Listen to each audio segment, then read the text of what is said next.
अस्सलाम वालेकुम नाज़रीन, जहांज़ेब अब्बासी एक नए यूट्यूब प्रोग्राम के साथ हाज़िर है। पाकिस्तान तहरीक इंसाफ में धड़ाधड़ इस वक्त विकटें गिरने का सिलसिला जारी है। बड़े बड़े सियासी कायदीन पाकिस्तान तहरीक इंसाफ को छोड़ रहे हैं। कहीं पे ओहदा छोड़ा जा रहा है या कहीं पे पाकिस्तान तहरीक इंसाफ को ही खैराबाद कह दिया। किसी ने तो ये भी कह दिया जी कि आज के बाद हम सियासत भी छोड़ रहे हैं। बड़ी तवील फहरिस्त है।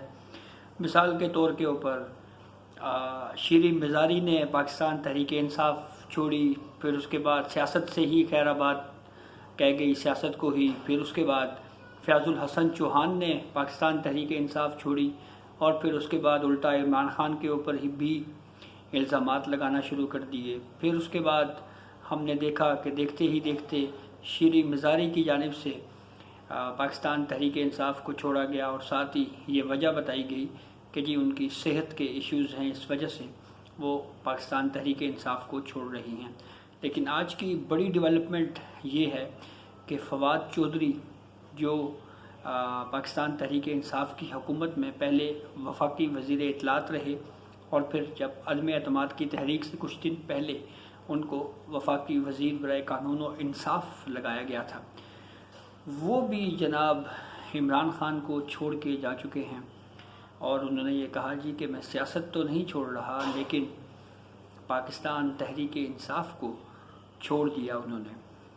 फिर उसके बाद एक और बड़ी विकेट जो अभी थोड़ी ही देर पहले खबर आई, जनरल सेक्रेटरी पाकिस्तान तहरीक इंसाफ असद उमर ने भी पाकिस्तान तहरीक इंसाफ का पार्टी का जो ओहदा है बतौर जनरल सेक्रेटरी और कोर कमेटी मेंबर के तौर के ऊपर उन्होंने इस्तीफ़ा दे दिया। और ये ज़रूर उन्होंने कहा कि वो पाकिस्तान तहरीक इंसाफ के साथ वाबस्ता ज़रूर हैं। ये एक बड़ी डेवलपमेंट है, बड़ी ख़बर है। इसमें कोई दो राय नहीं है कि पाकिस्तान की पॉलिटिक्स में ऊंच नीच या हालात इस तरह के सियासतदानों को उनका सामना करना पड़ता रहा है। पाकिस्तान पीपल्स पार्टी की मिसाल आपके सामने है, पाकिस्तान मुस्लिम लीग नून की मिसाल आपके सामने है। सियासी कायदीन ने बड़ी बड़ी जेलें काटी, लेकिन उस सब के बावजूद कभी भी इस तरह से जो है वो नहीं देखने में आया कि एक पॉलिटिकल पार्टी से वाबस्ता रहे हैं और अचानक से इस तरह से पार्टीज़ को छोड़ दिए जाने की इतलात जो हैं वो या मिसालें हमारे पास इसकी नहीं मिलती। फवाद चौधरी के हवाले से एक ख़बर जो गर्दिश कर रही है कि उन्होंने पार्टी क्यों छोड़ी, इस हवाले से जो एक शिकवा बिलखुसूस उन्होंने किया था, उनकी अहलिया ने किया था कि इमरान खान ने उनकी गिरफ़्तारी की मज़म्मत नहीं की।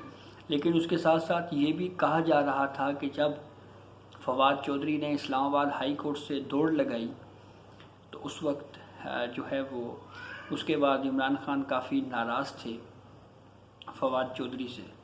और फिर उसके बाद असद उमर की अगर हम प्रेस कॉन्फ्रेंस की बात करें तो उन्होंने दो तीन जो बुनियादी पॉइंट्स कहे, जो बुनियादी जिन इश्यूज़ के ऊपर बात की वो ज़रा आपसे शेयर करते हैं। एक तो असद उमर ने ये कहा जी कि जो कारकुनान पकड़े गए हैं उनमें से कुछ ऐसे कारकुनान भी हैं जो बेगुनाह हैं, उनको छोड़ा जाना चाहिए। एक तो ये मुतालबा किया उन्होंने। फिर उसके बाद 9 और 10 मई के वाक़यात के ऊपर असद उमर ने उन वाक़यात की मज़म्मत की।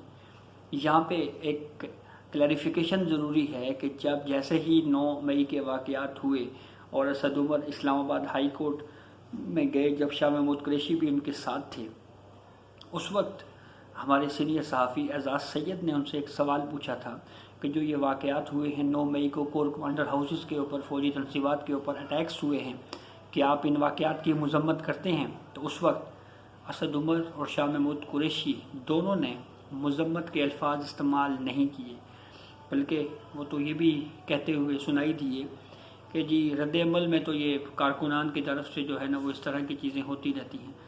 तो लेकिन आज बहरहाल उन्होंने इन वाक़यात की मज़म्मत भी की।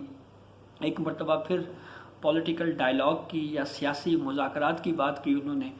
चीफ जस्टिस ऑफ पाकिस्तान का हवाला दिया कि चीफ जस्टिस ऑफ पाकिस्तान भी बार बार कहते रहे हैं कि ऐसी सूरत हाल में मुज़ाकरात ही वाहिद हल है। पॉलिटिकल पार्टीज़ को मुज़ाकरात के ज़रिए ही अपने जो मसाइल हैं उनका हल करना चाहिए। लेकिन ये भी कहा जाता है कि جب مذاکراتی عمل چل رہا تھا تو اس وقت کافی حد تک کامیابی مل چکی تھی اور مذاکرات کامیاب ہونے والے تھے. شاید سیکنڈ ویک آف جولائی میں پورے ملک میں ایک ہی دن الیکشنز کروانے کے حوالے سے کچھ چیزیں طے ہونے جا رہی تھیں کہ عین وقت عمران خان نے فون کر کے اپنی مذاکراتی ٹیم کو کہا کہ آپ اٹھ کے واپس آ جائیں, اور پھر وہ پورا ڈائلاگ کا پروسیس جو ہے وہ تہس نہس ہو گیا اور پھر رزلٹ آپ کے سامنے ہے.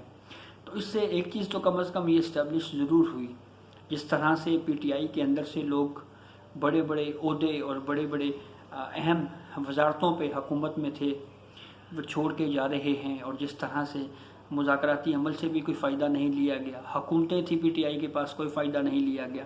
تو اس سے ایک چیز تو اسٹیبلش ہوتی ہے کہ پاکستان تحریک انصاف کے اندر جو سیاسی دانست ہے, پولیٹیکل وزڈم ہے, وہ شاید نہیں ہے. اگر سیاسی طور کے اوپر میچورٹی ہوتی تو پاکستان تحریک انصاف قومی اسمبلی سے کبھی نہ نکلتی. اگر سیاسی دانست ہوتی تو پاکستان تحریک انصاف اپنی صوبائی حکومتوں کو قبل از وقت تحلیل نہ کرتی. اور اسی وجہ سے پھر ہم نے دیکھا کہ جو ایک ببل سا بنا ہوا تھا, ایک بڑا ہی خیالاتی باتیں جی کہ بہت بڑی پارٹی ہے, بڑی مضبوط پارٹی ہے, بڑے کمیٹڈ لوگ ہیں, پھر وہ کمٹمنٹ بھی گئی اور اس غبارے سے ہوا نکل گئی اور بڑے بڑے پولیٹیکل لیڈران پی ٹی آئی کے وہ اب پولیٹیکل پارٹی کو چھوڑ کر جانا شروع ہو گئے ہیں. اور اس سے ہمیں کم از کم ایک چیز اسٹیبلش ہوئی ہے کہ Pakistan Peoples Party, Pakistan Muslim League Noon, A N P, J U I F, انہوں نے بہت مشکل حالات بھی پاکستان کی پولیٹکس میں دیکھے, لیکن اس طرح سے ان کی جانب سے یہ اس طرح کی مثالیں نہیں ملتی کہ دھڑا دھڑ لائن لگ گئی اور تمام سیاسی جو لوگ ہیں وہ پولیٹیکل پارٹی چھوڑنا شروع ہو گئے. تو اس سے یہ اسٹیبلش ہوتا ہے کہ شاید پاکستان تحریک انصاف میں جو لوگ تھے وہ سیاسی نہیں تھے, وہ شاید کوئی فین کلب تھا. جیسے یہ کہا جا رہا تھا کہ یہ فین کلب ہے, پولیٹیکل پارٹی نہیں ہے, اور ایگزیکٹلی وہی چیزیں ہمیں دیکھنے کو مل رہی ہیں. اور اب تو یہ باتیں بھی ہو رہی ہیں کہ شاید آنے والے وقت میں ہمیں یہ خبر بھی ملے کہ عمران خان پاکستان چھوڑ کر جا رہے ہیں. تو اب دیکھنا یہ ہے کہ یہ اب صورتحال کس طرف جاتی ہے. اور پھر الیکشنز کے بارے میں بھی یہ کہا جا رہا ہے کہ اکتوبر میں الیکشنز ہونے جا رہے ہیں, اور بھی بڑے نام سامنے آ رہے ہیں. کہیں پہ ایک قیاس سرائی یہ بھی سنی گئی کہ صدر مملکت بھی شاید کہیں پہ یہ پولیٹیکل پارٹی کو چھوڑ سکتے ہیں, عہدہ چھوڑ سکتے ہیں. تو اس تمام چیزوں سے, ان تمام واقعات سے یہ بات اسٹیبلش ہوتی ہے کہ سیاسی غلطیاں اگر عمران خان نہ کرتے اور کم از کم اپنے ارد گرد لوگوں میں سے کچھ مخلص لوگوں کی ہی بات اگر سن لی جاتی تو شاید آج یہ نوبت, یہ جو حالات پی ٹی آئی کو دیکھنے پڑ رہے ہیں وہ ان کو نہ دیکھنے پڑتے. یہ اعتراض بھی وکلاء کی جانب سے اٹھایا جا رہا ہے, بالخصوص پاکستان تحریک انصاف کے حمایت یافتہ وکلاء. جیسے آج علی ظفر نے سپریم کورٹ آف پاکستان میں کیس پر سماعت ختم ہونے کے بعد میڈیا ٹاک کرتے ہوئے یہ کہا کہ عدالتی فیصلوں کے اوپر عمل درآمد نہیں کیا جا رہا. بہرحال یہ ایک اہم سوال ہے, اور جس طرح سے ضمانتیں ہو رہی ہیں, پھر اس کے بعد لوگوں کی گرفتاریاں ہو رہی ہیں, اس کے اوپر بھی بہت زیادہ سوالات اٹھائے جا رہے ہیں. پھر اس کے بعد عمران ریاض خان کی مثال آپ کے سامنے ہے. آج ابھی تک نہیں پتہ چل رہا ہے کہ وہ کہاں پہ ہیں. ابھی تھوڑی ہی دیر پہلے یہ خبر بھی آئی کہ سمیع ابراہیم کو بھی گرفتار کر لیا گیا ہے. تو بہرحال اس تمام تر صورتحال میں یہ سلسلہ کہاں پہ جاتا ہے, کہاں رکتا ہے, کیا صورتحال پیدا ہوتی ہے, یہ آنے والا وقت ہی بتائے گا. تو یہ اب تک کی اپڈیٹ تھی جس سے ہم نے آپ کو آگاہ کیا. بہت شکریہ.